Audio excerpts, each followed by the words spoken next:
Alright guys, this is my old master cylinder here. Basically the whole back foot brake off of the motorcycle with the master cylinder and all was put on here. It is bolted up down here. I already took the bolts out. I just need to disconnect the brake line and cut these zip ties. I already unbolted it. And I need to take this little cotter pin out and take that off there. And I need to hook or mount and hook this master cylinder up. It's dual circuit. So these would normally go to the front and this would go to the back. I'm not going to do it like that. I'm actually going to run this one to the front for now, and I'm going to loop a hose between here. And I'm not going to use the one with two lines coming off of it. I'm just going to loop a hose so it don't leak. And I'm going to use this back foot thing off of the motorcycle for the pedal still. I'm just going to hook the master cylinder back up to this. Alright, I've got my old master cylinder unhooked and unbolted off there. I need to cut the old bracket off and get it out of the way first thing, and then I'll take it off. That way I ain't got an open brake line sitting there.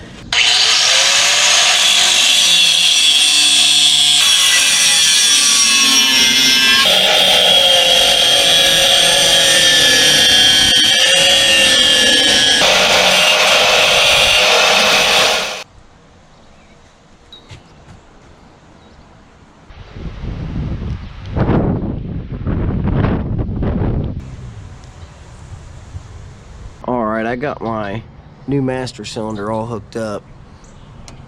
Let's see how it presses that in.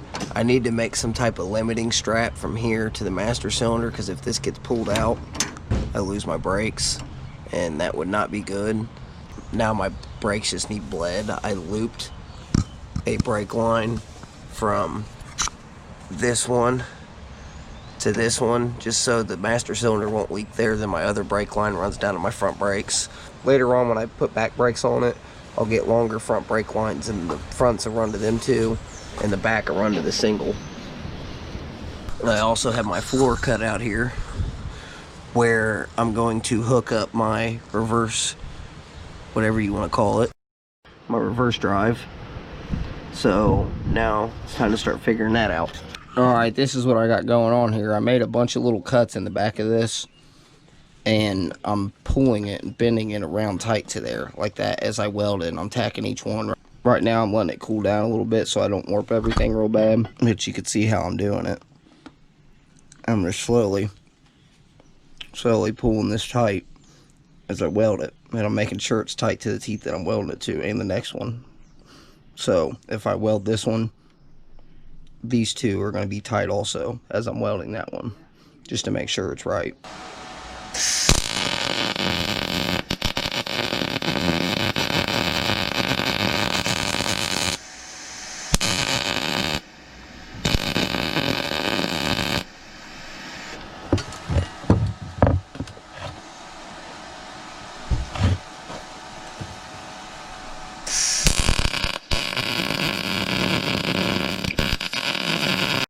I got this all put together here. This is actually connected here to a bracket. It's all bolted together. It will sit in the Jeep just like this.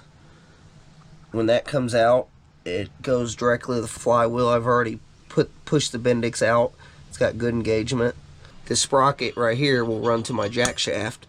Now, all I need to do is figure out how to make a mount for this thing in my Jeep where it will slide back and forth, and I can tension the chain going between it and my jack shaft, and then hook up some wires to it and a solenoid, figure out how I'm going to do my button, where I'm going to put it, and then I should have reverse. Alright, as you can see here, I got to cut this floor back to about here to be able to put this reverse in. Now for me, I can hit the pedals where it's at, but you don't want to sit there and just ride your clutch. You got to be able to pull your foot back off of it. That's touching it, having enough room to pull it back. That's not a whole lot. So what I have to do here is I'm going to have to cut this bar right here, and I'm going to have to cut over here, and I'm going to bring these pedals this way a good way. If you look, my tire gets nowhere near where it's going to be, and I'll probably bring that bar off somewhere out here. My fender goes pretty far forward there too, so that bar is about at right here at this level, so I could put my pedals pretty far up and have a lot more leg room in here. Now, as you can see, I got this sitting in here, and I can run this at whatever angle I want. It's not gonna hurt anything. But that bar right there, there's a 2x2 piece of square tubing that's hitting right there to go forward any. So that needs cut out. As you can see, I don't have much room between them shafts. I want to be able to run a decent sized sprocket on the jack shaft. This first jack shaft coming off this can have a small sprocket on it. The one back there for my drive system, I want a decent sized sprocket so I can have some reduction with this and have a lot of power. Now, it kind of sucks. You build a lot of this in the first place and you really don't know how everything else is going to work in the future until you do it, and a lot of it needs changed. This Jeep has went through multiple phases. It started off with the lawnmower engine and lawnmower transmission, and now it's got a 600 street bike engine on it and its own axle and 4-link front and back. It's definitely came a long way, but I've had to change so much and go through different stages. If I was to build another one, I could build it a lot better. It's kind of nice. Everything actually worked out really good, and I get more leg room. I'm going to have reverse, better brakes, all that. This thing's going to be really rideable. I've got to ride it, but I haven't been able to take it off-road much. The trails are too narrow. I'd have to back up a lot. The brakes suck so bad that I don't think they would even hold me on a hill. So now I'm going to go ahead and move my pedals up as far as possible, and then we'll know how much of the floor we can cut out, and then we'll put the reverse in.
Cool your blades with a wet rag, and they don't get hot and burn them up. You take your time cutting and cool your blades with that rag, and it won't burn your blades up.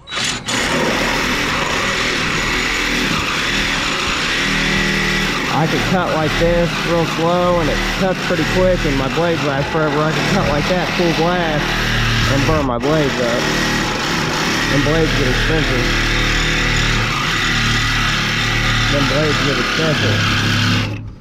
See how it's starting to smoke? It's getting hot, burning that water off there from last time. And don't let it get too hot. They start turning colors, that's when they're pretty much smoked.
reverse all put together here.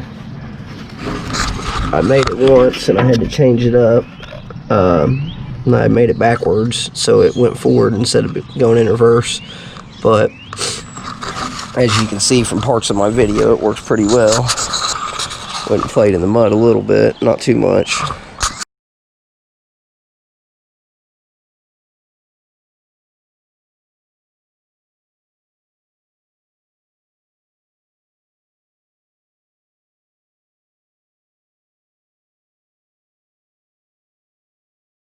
Hey, I appreciate you guys watching this video. In the next one, I'm going to do the last couple things I need to do to get this thing right and actually take it out.